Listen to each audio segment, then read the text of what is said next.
بسم الله الرحمن الرحيم.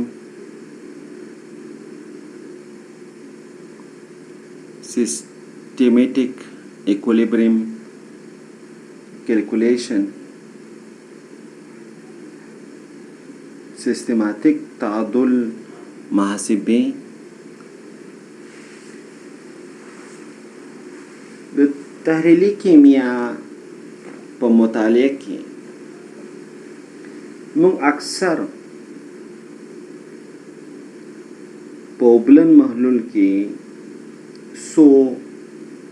کیمیاوي توکي لرو. مثلا د اسیتیک اسید اوبلن محلول دی، نو په دې اسیتیک اسید اوبلن محلول کې ما سره په یو وخت کې څو انډولونه شتون لري او په یو وخت کې څو کیمیاوي توکي موږ سره شتون لري او دغه انډولونه یو بل سره تړاو لري، یو بل سره انټراکشن کې دي، یو بل سره نښتي دي، یو بل سره څه دي؟ نښتي دي. نو بیا د دغه توکو په دې اوبلن محلول کې غلظتونه معلومول په ریاضیکي توګه دا ډېر زیات پیچلي دي. خو په هر صورت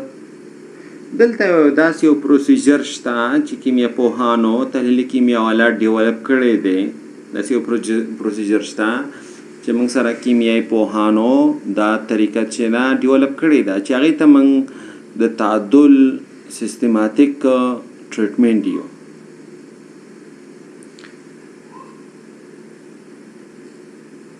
چې دا موږ په داسې حالتونو کې استعمالو کله چې موږ سره په یو محلول کې انټراکټینګ ایکولیبریم شتون ولري. انټراکټینګ ایکولیبریا داسې انډولونه چې یو بل سره تړاو لري هغه شتون ولري. په یو محلول کې بېلابېل مختلف توکي چې دی شتون ولري. نو په داسې وخت کې موږ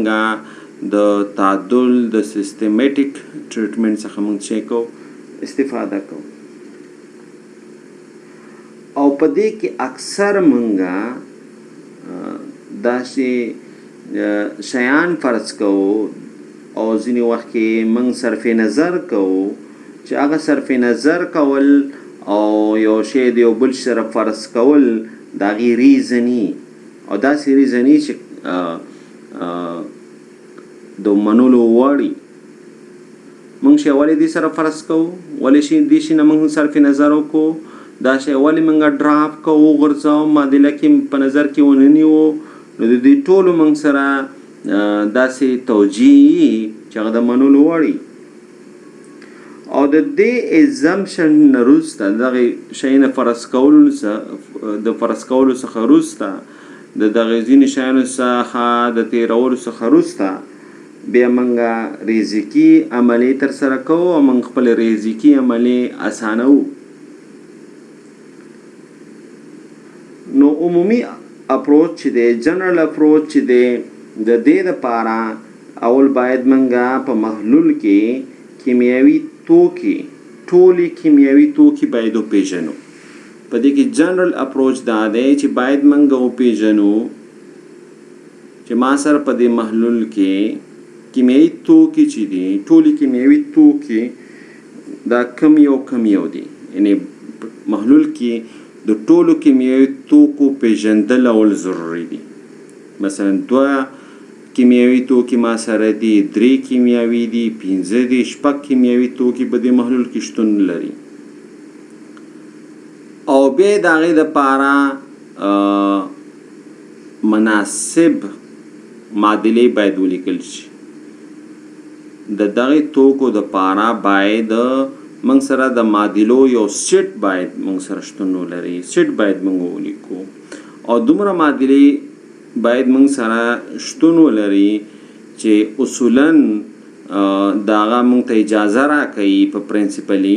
چې هغې څخه موږ د هر یو نوع غلظت چې کو موږ پیدا کړو. نو موږ سره څو آزادې میتھمیټیکل اکویشن پکار دي انډیپندنت یعنی داسې معادلې موږ سره د کیمیاوي داسې ریاضیکي معادلې پکار دي چې هغه ازادي صحیح ده ازاد مطلب دا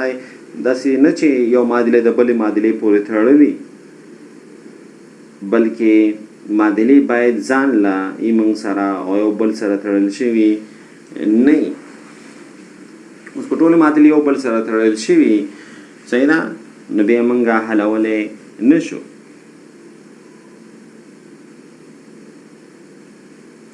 نو مطلب دا که مثلا موږ سره 15 نامعلوم وي نو 15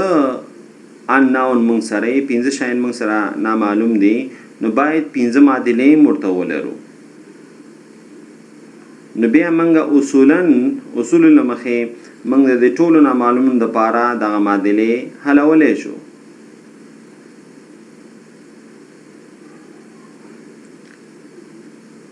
خو که چېرته موږ سره نامعلوم توکي 15 دي او معادلې تا سره 4 دي 3 دي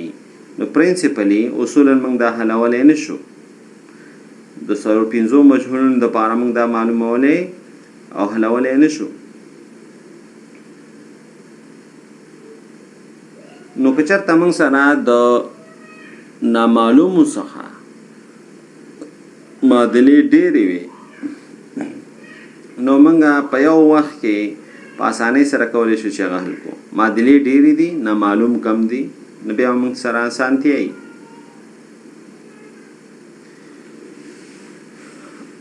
او په دې کې به موږ د کیمیایي نالج نه ډېر شی کوو موږ سره موږ استفاده کوو صحیح ده کیمیایي نالج نه به موږ شی کوو ډېر استفاده کوو هغه کیمیایي نالج چې دی موږ سره به معادلې شی کوي او موږ سره اساني نو که موږ پروسیجر ته راشو چې څه به کوو نو پروسیجر په دې طریقه دی اول باید موږ ټول نوع چې په محلول کې شتون لري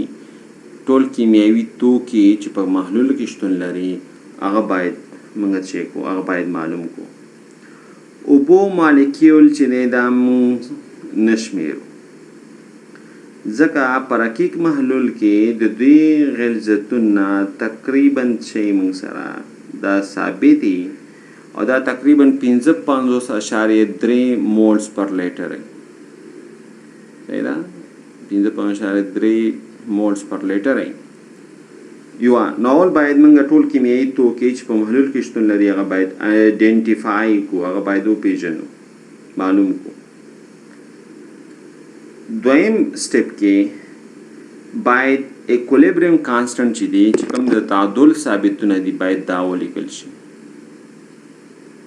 په دویم دغه کې چې کوم ایکولیبریم کانسټنټس دي دا باید ولیکل شي هغه د پاره معادلې ولیکل شي داسې ایکولیبریم کانسټنټ چې هغه کې انناون شتون ولري نامعلوم کې څه ولري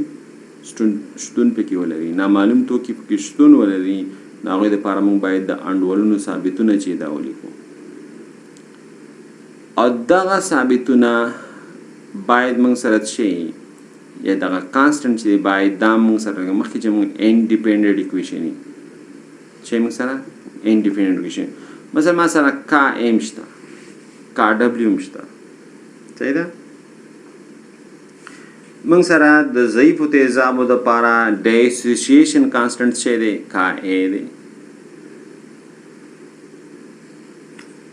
او د اوبو اټو پروټولایسس چې دی اټو پروټولیسس چې دی هغه کا ډبلیو دی صحیح ده نو دا مثلا موږ د تیزابو د ضعیفو تیزابو دپاره د تجزیه کېدو ثابت کا ای دی اټو پروټولیسس د اوبو دپاره کا ډبلیو دی کا ډبلیو دی نو دا معادله اوس لیکل دا پزول ده دا موږ ته هېڅ انفارمیشن نه راکوي چې که ته بیا بله معادله لیکي چې کا بي مساوي کېږي کا ډبلیو ډیوایډ بای کا ای بس هغه اټومیټک ده ځکه چې کا ای او کا ډبلیو تا ته معلوم وي دا قیمت خپله راوځي نو دا ما ته نوي معلومات خو نه راکوي کا ای او کا ډبلیو ما ته معلومات راکوي د کا بي باره کې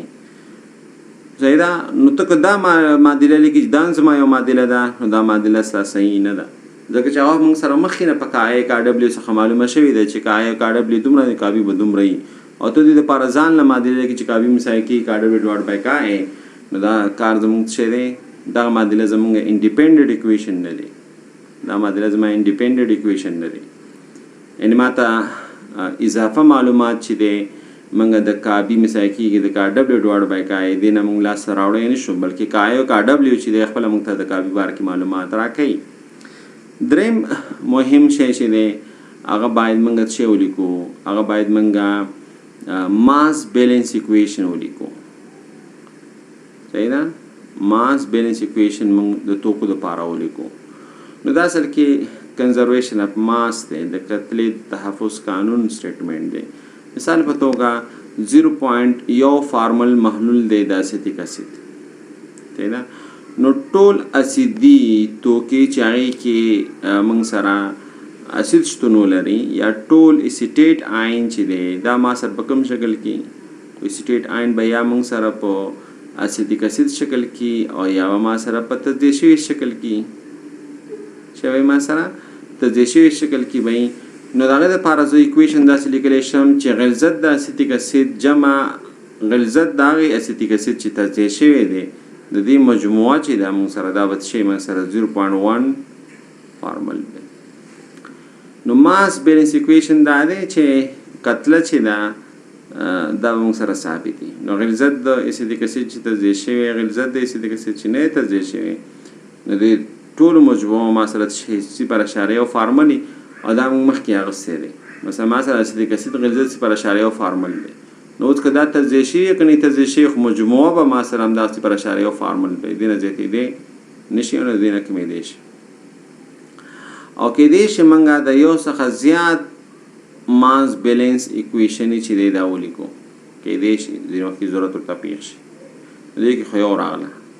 چې اسیتیک اسید او اسیټیټ آین دا موږ سره مساوي دی، 0.1 فارمل سره مساوي دی. بل بیا څلورم چې دی باید موږ چارج بیلنس اکویشن ولیکو. څلورم زموږ څه دی چې چارج بیلنس اکویشن چې دی باید موږ څه ولیکو. نو دا الکترونیوټرالټي کنډیشنز دی. مثبت چارجونه غلظت به موږ سره مساوي د منفي چارجونو د غلظت سره. مثبت چارجونه غلظت دا به موږ سره مساوي د منفي چارجونو د غلظت سره. نو که بیا موږ وګورو اول سټپ کې زموږ څه، اول سټپ کې باید موږ په محلول کې کیمیاوي توکي چې دي دا باید موږ وپېژنو چې موږ سره په دې محلول کې کوم کیمیاوي توکي شتون لري. دویم موږ سره باید نه دی تعادل انډولونه یا تعادل ثابتونه یا انډول ثابتونه چې دا موږ ولیکو. صحیح ده، اکویشن هغې دپاره ولیکو. دریم موږ سره ماس بیلنس چې دی دا باید ولیکو. څلورم موږ سره چارج بیلنس چې دی دا باید موږ ولیکو. پنځم موږ باید پنځم کې زموږ باید موږ اپروکسیمیشنز وکړو.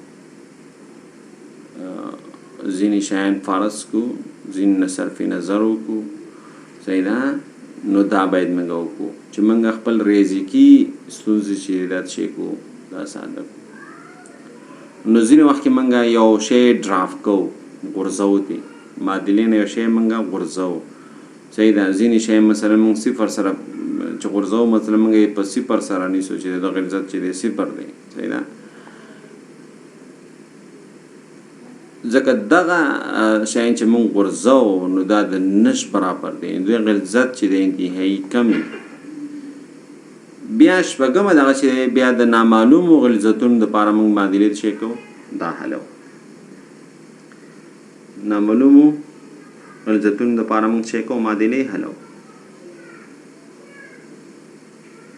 او اووم سټپ چې دی چې موږ خو نه لاندې دی لیکلی، خو خبره م یاده کړې ده چې کوم اپروکسیمیشن تا کړي دي، کوم اپروکسیمیشن تا کړي، کوم شی نه تا صرف نظر کړی، کوم شی تا د کوم سره فرض کړی، کوم شی چې تا غورځولی، هغه تقرب چې دی ستا کوم اپروکسیمیشن دی چې هغه چک کا چې آیا دا اپروکسیمیشن ستا صحیح دي که نه. که ستا اپروکسیمیشن 100% نه کم وي، اپروکسیمیشن دی صحیح دی، یعنې غلطي د ستا 100% نه کمه وه، اپروکسیمیشن دی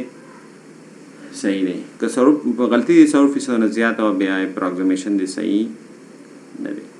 نو اول سټپ څه دی ان نون تو کی معلومه کا سیستمیټک ایکولیبریم کې دویم چې دی موږ سره معادلې ولیکا د نامعلومو توکو د پارا انډولونه ثابتونه چې دا ولیکا دریم موږ سره چې دی ماس بیلنس ایکویشن ولیکا څلورم چارج بیلنس ایکویشن ولیکا پنځم چې دی اپروکسیمیشن یې وکړه شپږم چې معادلې دی حل کا اووم چې دی اصل کې کوم اپروکسیمیشن چې دا کړی وي نو دا یې ویلیډیټي چې ده چې آیا دا زموږ د اپروکسیمیشن چې وي دا زموږ تقارب چې دی زموږ شیان چې ځینې فرض کړي را فرض کړي او ځینې شیان موږ غورځولي را غورځولي د دې ویلیډیټي صحیح ده که نه آیا دا د منلو وړ و که نه صحیح ده نو دغه اپروکسیمیشن یې چک کړه او انشاءالله دا به موږ په راتلونکي دو مثالونو کې د سیستمیټک ټریټمنټ اف ایکولیبریم چې دا موږ انشاءالله تشریح کو په نورو راتلونکي دوه ویډیوګانو کې